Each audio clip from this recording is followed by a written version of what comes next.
The average text takes your eyes off the road for nearly 5 seconds.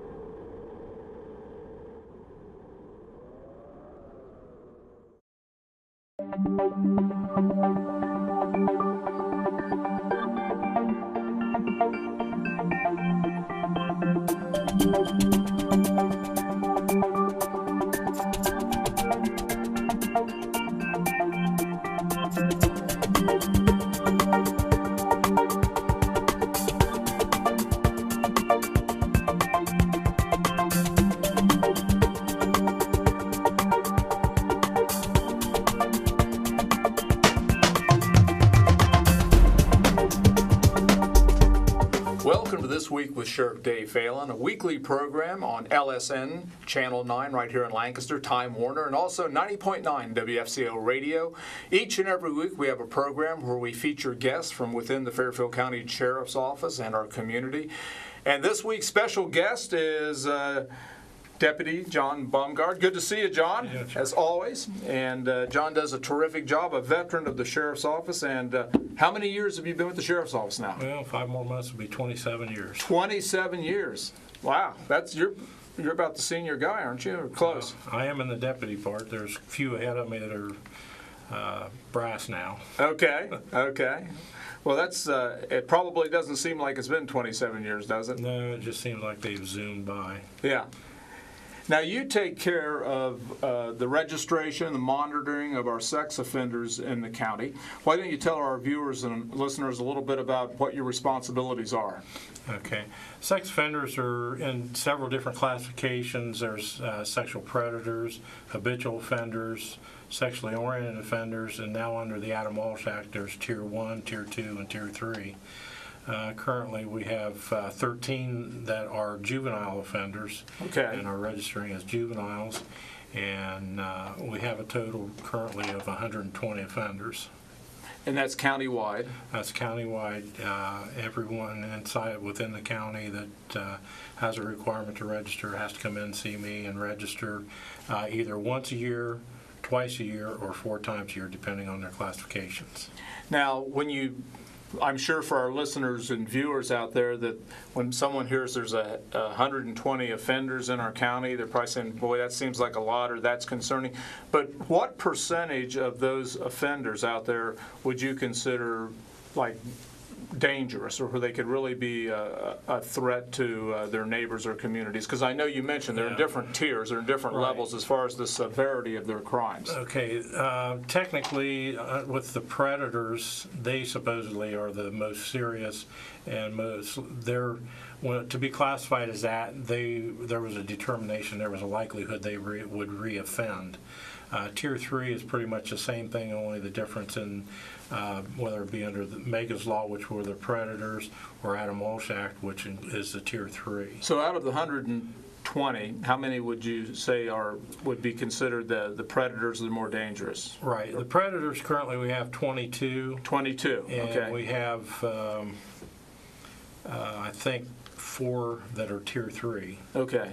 And there's several that are juveniles that fall into that category, and the rest of them are adults. Now, how does a citizen find out if they have a predator living in their neighborhood? How can they find out that information? Well, they can always call me, first of all, but the best thing is to check the website, the sheriff's website, and also while you're there, it's always a good idea you can sign up for email notifications, which then anyone that moves within a mile or 2 mile, wherever you set your preference, you would get an email saying this person has registered within a mile or 2 miles of where you live. And that's something I always encourage people to do. That way they know when someone moves in close to them. And that's information that's provided by the state directly to you. Well, that's a great service. Now, tell our listeners and viewers how they go about doing that. Okay, if they go to the sheriff's website, which is www.sheriff.gov, www.fairfield.oh.us, and just click on the sex offender. You'll get an explanation, and then if you click on go to the list, that actually takes you to the Attorney General's website, and at that point you can sign up for email notifications, and you can kind of fine tune as to how close you want to be informed about or how far away. It gives you the opportunity to get an email specifically saying that this person is within whatever the range is of where you live. There's a lot of good information about the classifications and that type of information on there also.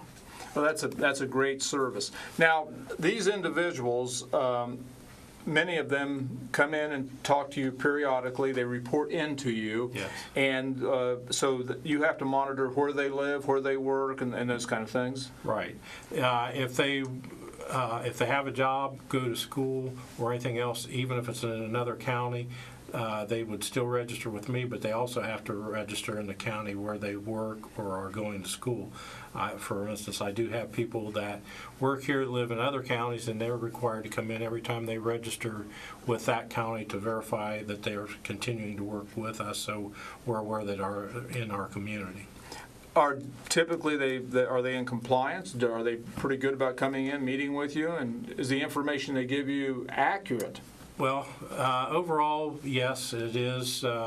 We recently did a check on all of them, and currently it looks like there's 8 out of 120 that are not in compliance.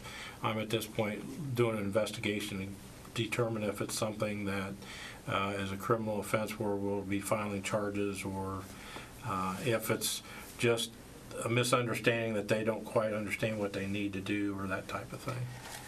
And I guess, why is it important that law enforcement know where these individuals live, where they work, where they go to school, and those kind of things? Why is that important to, first of all, law enforcement, and secondly, to the community? Right.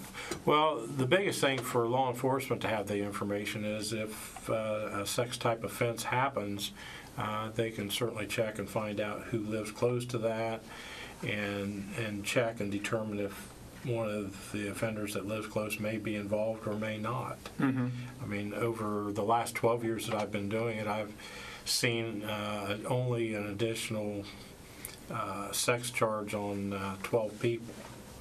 And well, that's relatively low, isn't it? When you yes, think about it is. Well, even 12 people, if you consider how many we currently have, that's 10%. But if you consider that over the last 12 years I've registered over 500 people, some come and go, and so there could be more of them, but the ones that I'm aware of currently is about 12. So when we know that some of them they do reoffend, but when you put things in perspective, 500, 12 reoffenders, that is pretty minimal.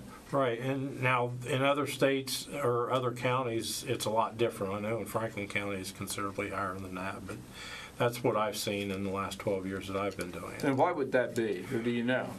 Well, I'm hoping that part of it is the fact that the offenders here know that I've been to every one of the offenders' houses at one point in time to verify, and I do go out each time that somebody comes in and registers and check to verify. Sometimes I'll just be driving by, I see that they're there, and I use that as a verification, because then they don't know if I've checked or not, and that way it kind of keeps them on their toes to be where they're supposed to be. And you mentioned earlier, and I think this really worked really well, we had the United States Marshal's Office, the Lancaster Police Department, the Probation Department, along with the Sheriff's Office, coming together so we could spend a couple of days to check the locations of the offenders. Right. And what a great program. We also had Baltimore Police Department and Pickerington. So really it was just about all the law enforcement agencies in the county, right, that are coming together full-time to where they have people available. Yeah, so that was kind of a first, wasn't it, where we were able to pool all of our resources and check every location to make sure that we knew where they were. Correct. And out of that group, you had a few that were outside of Correct. It looks like there could be 6 or 8 of them. I'm still working on that information at this point. Now, how, and I guess a lot of people may not even know what the Adam Walsh Act is. Why don't you kind of tell a little bit about what that is? Well, and we know certainly it started with a tragedy. Yes, it started with Adam Walsh being abducted, and this is something that his father really brought about with the pressure and getting things started. The theory behind the Adam Walsh is to get state at minimum standards, because there were some states that were doing very little and other states were doing a lot. When Adam Walsh Act went into effect, we were, I believe, the first state that really came in compliance with what the requirements were by that. And, there's been some back and forth as far as they changed classifications and they changed classifications back because of the Supreme Court's decision. But the theory behind it is to get it so if someone moves from another state here, we have information, we're able to get information. It used to be kind of a guessing game when they first came here as to what we were going to classify them as. But by changing, so when they come in, they're coming in based on that classification, it does make things a little easier. And it's based solely on what their conviction is. Prior to this, the judge had the authority to classify them wherever they wanted to, pretty much. So there's probably a lot of difference between the different states, wasn't there? Oh, and there still is quite a bit. There's some states that haven't even come in compliance at this point. So right now this isn't nationwide. This is Ohio, and then... well, there's I think somewhere around 30 states that have come into some compliance with it. So there's still places in the United States where these individuals don't have to register or anything, or they're...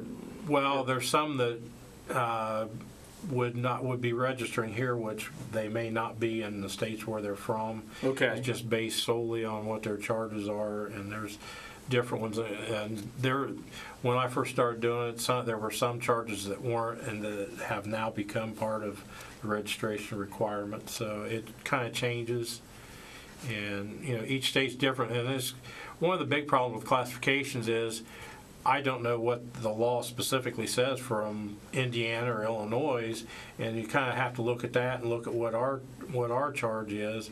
But with the Adam Walsh, once they get everything implemented correctly, hopefully that'll take that guesswork out of doing this. Yeah, I think the natural reaction by a lot of neighbors is if someone that moves in and they have they're a sexual registrant, that they're scared, they're concerned about their neighbors. If they have children, all those kind of things start going through their minds. But so if they have questions, they can call you personally, right? Yes. And you'll be glad to say, hey, we see this maybe as a concern, or maybe this person's been registering with me for 10 years and never been a problem, right? And that's the way a majority of those are. In fact, in the last 3 years, we've taken 30-some registrants off because they've completed their 10 years, they've completed their parole. There's no problem with everything that they've done because they've made a mistake and they really need the opportunity to get on with their life.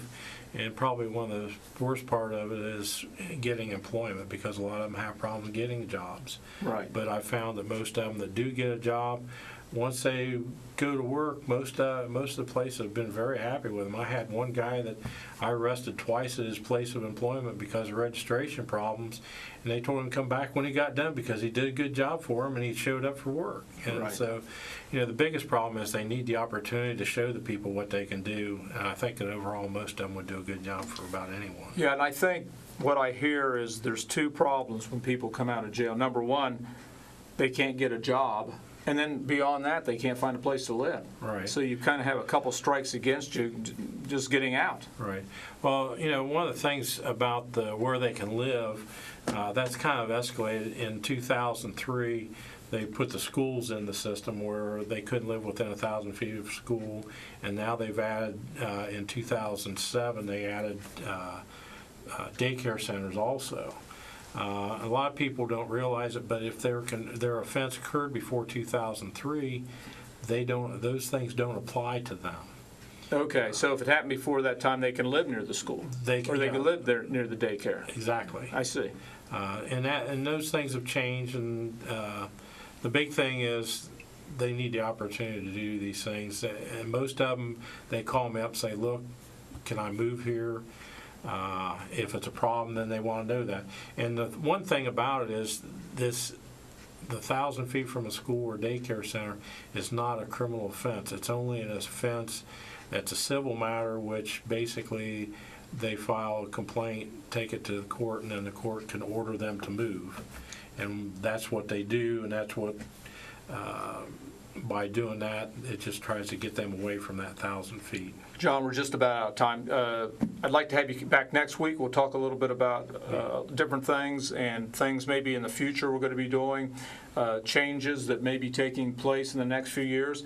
And I was just notified before airtime there's even been a change in the juvenile reporting, so we're going to even talk a little bit about that. So you can be back next week? Yes, sir. Be happy to be here. Well, I appreciate you, the listeners, and certainly the folks over here at Fairfield Christian Academy that produce and put this program together. We are on every single week on LSN Channel 9 TV, Time Warner, and also on 90.9 WFCO Radio. Do appreciate you, the viewer and listener, each and every week. We'll be back here next week. If you're out there driving, buckle up, God bless, and we'll see you right here next week.